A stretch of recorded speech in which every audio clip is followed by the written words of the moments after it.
నాటుకోడి పులుసు. ఈరోజు మనం నాటుకోడి పులుసు ఎలా తయారు చేయాలో చూద్దామండి. దీనికి కావాల్సిన పదార్థాలు: నాటుకోడి ముక్కలు, ఉల్లిపాయలు, పచ్చిమిరపకాయలు, కరివేపాకు, కొత్తిమీర. తర్వాత దీనికి కావాల్సిన మసాలా పదార్థాలండి: గసగసాలు, లవంగాలు, యాలక్కాయలు, దాల్చిన చెక్క,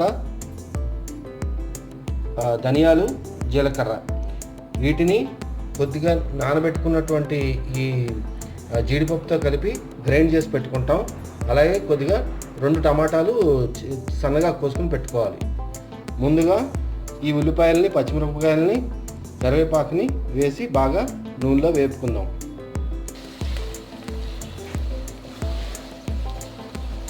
ఇప్పుడు ఉల్లిపాయలు, పచ్చిమిరపకాయలని ఇలాగ మనం నూనెలో వేపుకుంటున్నామండి.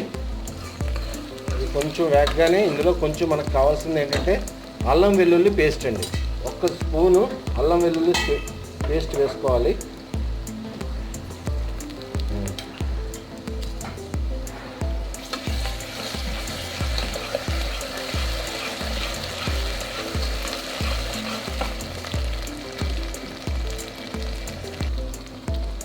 ఇప్పుడు ఇందులో ఈ చికెన్ ముక్కలను వేసుకోవాలి.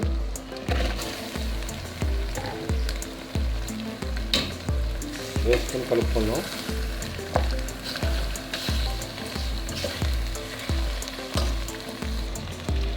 అవి ఉడుకుతున్నప్పుడే మనం ఇందులో కొద్దిగా పసుపు, ఉప్పు,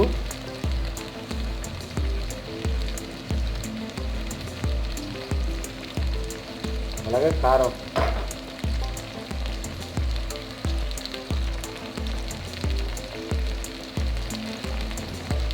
వేసుకొని ఇందులో టమాటా ముక్కలు కూడా వేసుకుని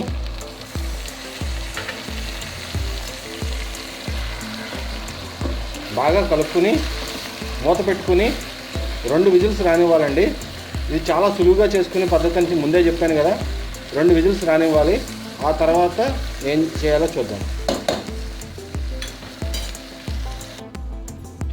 2 విజిల్స్ వచ్చేసినాయండి. ఇప్పుడు ఎలా ఉందో చూద్దాం.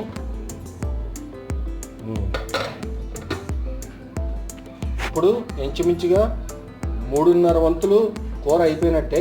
ఇప్పుడు అసలైన కూర ఏం చేసుకోవాలో చూద్దాం. నేను ముందుగా చెప్పాను కదా మసాలా, అది ఇలా గ్రైండ్ చేసి పెట్టుకున్నామండి. దీన్ని గసగసాలు, లవంగాలు, యాలక్కాయలు, ధనియాలు, జీలకర్ర వీటన్నిటిని కూడా గ్రైండ్ చేసి పెట్టుకున్నాం. అందులోనే జీడిపప్పు కూడా, నానబెట్టిన జీడిపప్పును కూడా గ్రైండ్ చేసి పెట్టుకున్నాం. ఎందుకంటే దీనివల్ల ఆ థిక్నెస్ అనేది వస్తుంది అన్నమాట. ఇప్పుడు దీన్ని దాంట్లో వేస్తున్నాం కూరలో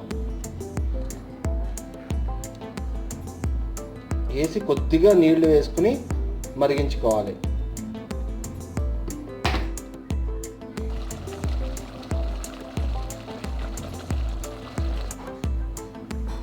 చక్కగా ఉడికిపోయిందండి నాటుకోడి పులుసు. ఇందులో ఇప్పుడు మనం స్టవ్ కట్టేసాం. స్టవ్ కట్టేసిన తర్వాత మనం చేయాల్సింది ఏంటంటే ఒక్క నిమ్మకాయ చెక్కని ఇందులో పిండుకుందాం. It gives you very good flavour. తర్వాత వేరే బౌల్లో తీసుకుందాం. నాటుకోడి పులుసు రెడీ అయిపోయిందండి. దీన్ని రైస్లో కానీ చపాతీల్లో కానీ తింటే చాలా బాగుంటుంది.